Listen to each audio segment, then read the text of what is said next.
Hello, I'm Tess Peros. And I'm Lou Perez. And this is Dirty Talk Dating. We're here with Melissa Center from Missed Connections Live.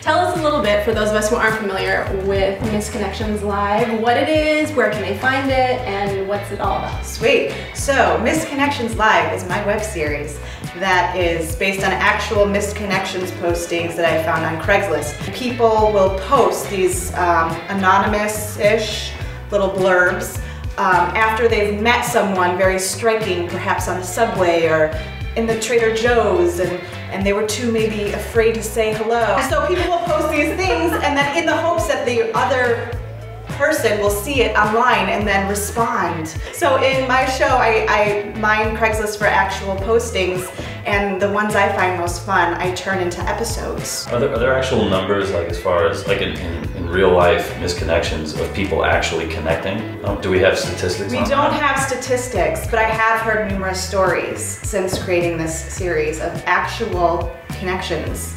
And at first when I created it, I thought it was impossible. That's why it was so intriguing to me, this whole concept. But one of actually, kind of towards the beginning of my series, one of the girls in the I Like Your Mustache episode, she said that she actually connected to the guy who she was writing about. And they went out a couple times. I don't think they're still dating, but.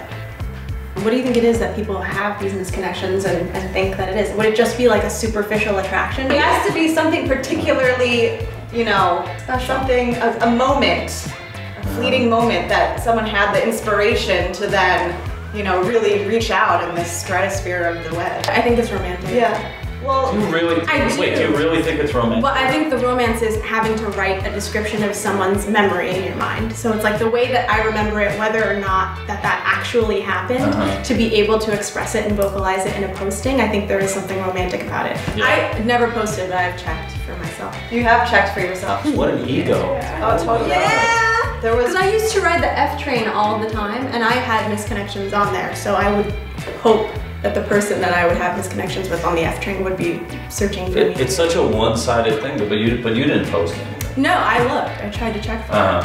I hopped onto the train one day, and I opened the doors, just cleared them, and I'm like sitting there, like standing there, like with my back up against the door, and there's a guy right all up on me.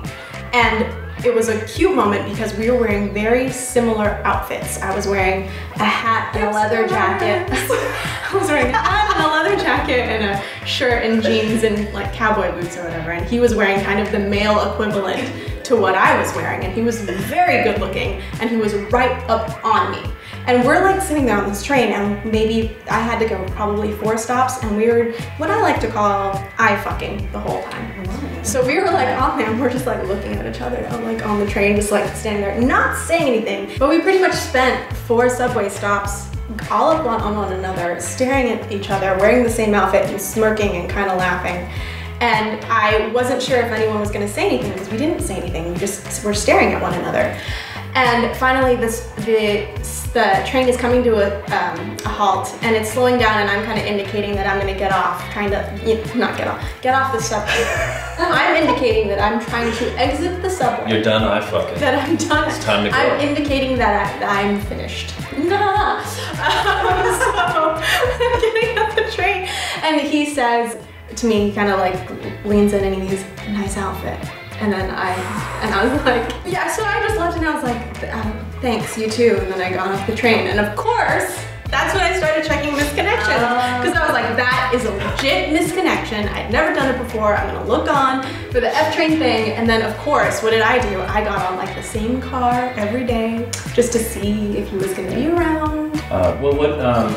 Is there a video that's gotten like the best reaction from people? The one that has done the best is called Crutches, and it's just this girl with purple hair who's in the grocery store with crutches, like hobbling along trying to go grocery shopping, and she encounters a young man who tries to help her and offers to help her, you know, take the groceries home. And she ultimately says, no, I'm okay, and then regrets it after the fact, and she's like, oh, it's really cute story. Yeah.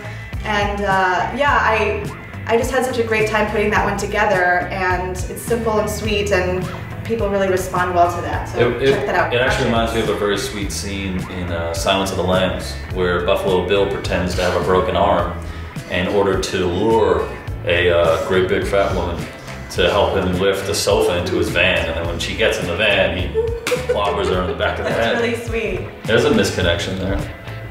What are some future? Do you have future plans? Is the series over, or are people still missing connections and posting to Craigslist? So right now, the series lives on my website. You can get to it, www.misconnectionslive.com, or if you go to my website, www.melissacenter.com, it's all in there. But it is being acquired by a new business site. The site is called Film Armada. It's this whole new web experience. It's very exciting. If I'm going to give you guys some advice, anyone from Iowa going to New York, if you're up close with somebody and you start eye-fucking, just go in for a kiss. No, don't do that. What's the worst thing that could happen? You will get What's the worst thing that could happen? charges. No.